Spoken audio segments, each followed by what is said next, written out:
All right, folks, settle in. This isn't your average road trip story. This is Baja California. 1,000 miles of wild terrain, jaw-dropping scenery, and roads that will absolutely test your suspension and your patience. It's dusty, it's dramatic, and it's a rite of passage for anyone who thinks they're an adventurer. So let's hit the road.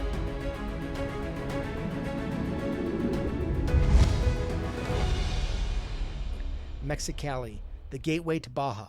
Our journey starts in Mexicali, where you cross the border and leave behind whatever comfort zone you were clinging to.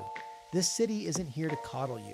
It's loud, it's gritty, and it's the last call for gas station snacks and supplies before Baja starts throwing its curveballs. Mexicali was actually a key hub for Overlanders as far back as the early 1900s, back when crossing the desert meant loading up on not just water and fuel, but also sheer nerve. Today, it's more modern, but no less essential. Get your permits, grab a map, yes, a paper one, and prepare to embrace the dust.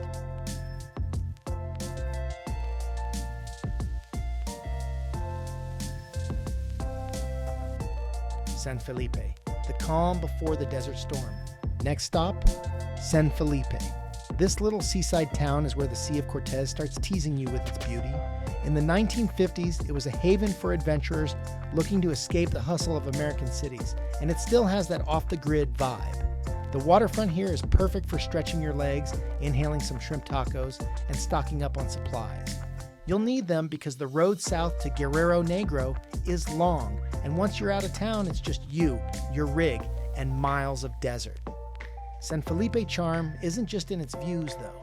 This place has been a fishing hub for generations. Fishermen still head out at dawn in small pangas, bringing back fresh catches for the local markets. And if you're lucky, you'll stumble on a little roadside stand selling ceviche so fresh it'll ruin all future ceviche for you.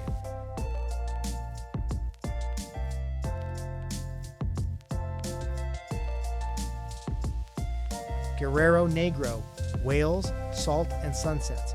After what feels like 47 hours of desert driving, but is actually just one long haul, you'll roll into Guerrero Negro. This place is famous for two things, whales and salt. Seriously, the salt flats here are massive, some of the largest in the world. In the mid-20th century, these salt flats were a major draw for adventurous types looking for work or just a story to tell. But the real showstopper is the gray whales. Between January and April, these giants show up like clockwork to calve in the lagoons. It's an awe-inspiring sight. And yes, even the grumpiest Overlander gets misty-eyed when a 30-ton whale decides to surface next to their tiny boat. Fun fact, early explorers thought these lagoons were cursed because they'd often get stranded on the shallow sandbars.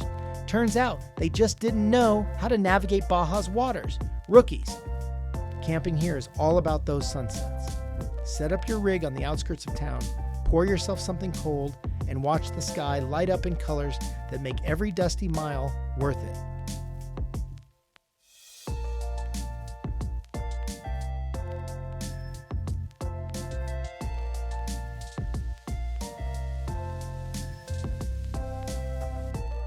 San Ignacio, an oasis in the desert. Heading further south, you'll hit San Ignacio, a literal oasis in the desert. Picture it. Palm trees, a mission straight out of the 1700s, and trails that make you feel like you're in some forgotten chapter of an Indiana Jones movie. This place has been welcoming Overlanders since Overlanding was just called traveling by mule. The mission here, built in 1728, is an absolute gem. It's like stepping into another time, with stone walls that have weathered centuries of Baja's harsh climate. If you're feeling adventurous, and let's face it, you're here, so you are. Hit the trails to find ancient cave paintings. These aren't just random scribbles. They're thousands of years old and tell stories of Baja's original Overlanders, the Cochimi people. Camping in San Ignacio is an experience all its own. You can park your rig under towering palms and wake up to the sound of birds you won't find anywhere else. It's serene, it's historic, and it's the perfect place to recharge before tackling more of Baja's rugged terrain.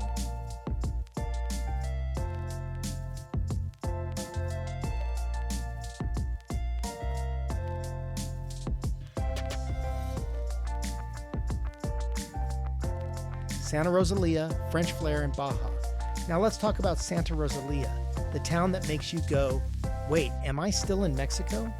Founded during the 19th century copper boom, this place feels like someone accidentally dropped a piece of France in the middle of the Baja Peninsula. The streets are lined with wooden buildings that wouldn't look out of place in a European village, and the star of the show? A church designed by Gustave Eiffel. Yes, that Eiffel. He whipped up this prefab design for the 1889 Paris Expo, and it somehow ended up here. Overlanders in the 1920s and 30s were already stopping here to marvel at its odd charm. Today, Santa Rosalia is a mix of history and seaside vibes. You can camp right by the water and wake up to the smell of fresh bread from the town's famous bakery, Panaderia El Boleo. Trust me, you want to stop there. Carb loading is practically required for overlanders.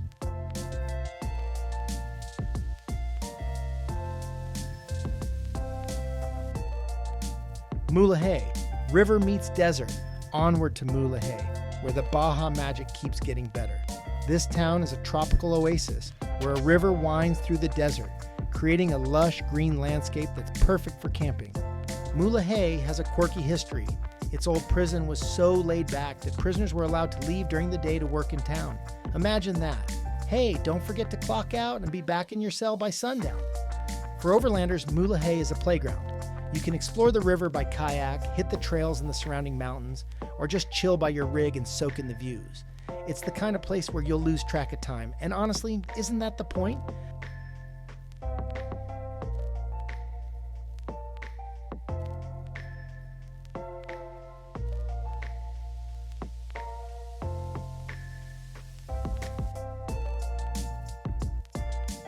Bahia Concepcion, the crown jewel. Now let's get to the star of the show, Bahia Concepcion. This place is pure magic, and no, I'm not overselling it. Playa Santispec, Playa Los Cocos, Playa El Coyote, Playa El Requesón represent just a glimpse of Bahia Concepcion's pristine coastal treasures, where each curve of the 20-mile shoreline reveals another masterpiece of nature. Each one is a little slice of heaven. Back in the day, this area was a well-kept secret among hardcore adventurers. Even now, it's not exactly easy to get to, and that's part of its charm. The roads leading here are rough, and some beaches are only accessible by 4x4. But the payoff, camping on pristine sand, turquoise water at your doorstep, and neighbors that include dolphins and pelicans. Fun fact, the Sea of Cortez, which Jacques Cousteau called the world's aquarium, is one of the most biodiverse bodies of water on the planet. Here you can snorkel, paddleboard, or just float in awe of the marine life. Or if you're feeling old school, try your hand at fishing. With the right permits, you can catch yellowtail or grouper like a true Baja legend.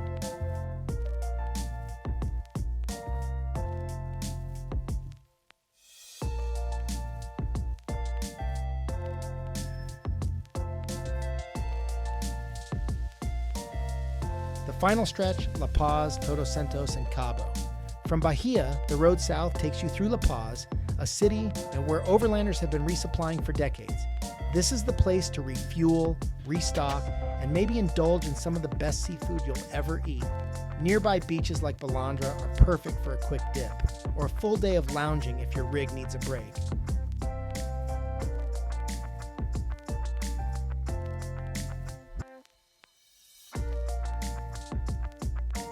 Todos Santos is artsy and bohemian, with colonial charm and the kind of vibe that makes you want to stay forever. Cerritos? It's surfer heaven, with waves that'll tempt even the most land-loving overlander. And Cabo? Well, Cabo is Cabo. It's dramatic, it's stunning, and it's the perfect place to end this epic journey.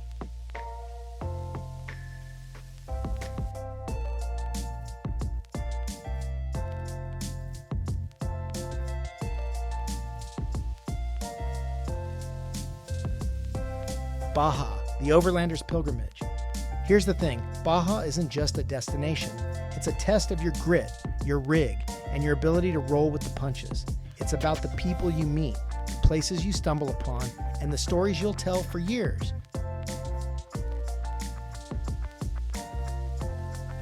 So pack up, fuel up, and let Baja challenge you. Trust me, it's worth every dusty mile.